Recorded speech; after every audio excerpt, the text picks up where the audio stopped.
इंतहाई दुख जी ख़बर तकलीफ़ ॾींदड़ ॻाल्हि आहे। सिंध जी सूं महबूब मोहबती माण्हू सूफ़ी रागी फ़कीर ख़ालिद हुसैन भट्टी जे मथां राति सचल ॻोठ में कातलाणो हमिलो थियो आहे, बल्कि कयो वियो आहे। उन जी असां सख़्तु लफ़्ज़नि में मज़म्मत करियूं था ऐं या घुर करियूं था। फ़कीर ख़ालिद हुसैन भट्टी ऐं ज़ख़्मी साथियुनि सां तकिड़ो इंसाफ़ कयो वञे। हींअर फ़कीर ख़ालिद हुसैन भट्टी ऐं उनजा ज़ख़्मी साथी कराची डाउ हॉस्पिटल में आहिनि। अहिड़ी शर्मनाक अमल घटिया हरकत कंदड़नि खे सख़्त मां सख़्तु सज़ा ॾिनी वञे। इहो सिंध जी सक़ाफ़त, सूं, शान, मान, महिमान नवाज़ी जी गुस्ताखी आहे।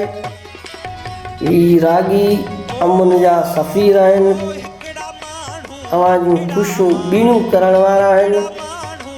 इन्हनि जे मथां हमला करण, ॾाढ ज़ुल्म करण, इहा रवायत बिल्कुलु इंतिहाई घटिया क़िस्म जी रवायत आहे। इहा बिल्कुलु बि न थियणु खपे ऐं इहा थियणु न ॾिनी वेंदी। कॾहिं बि इन खे ज़ुल्म ॾाढ खे, अहिड़ी घटिया हरकतुनि खे बर्दाश्त न कयो वेंदो।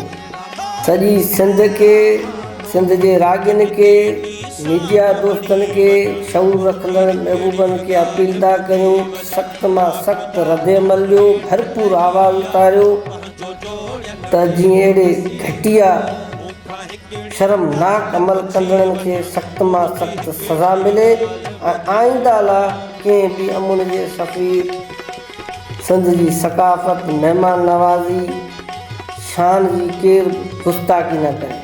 महिरबानी।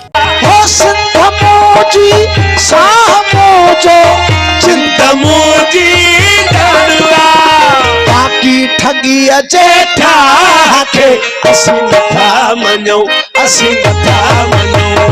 बाकी ठगी अचे ठाके असीं नथा मञो, असीं नथा मञो। अहिड़े ज़ुल्म खे असीं नथा मञो, असीं नथा मञो।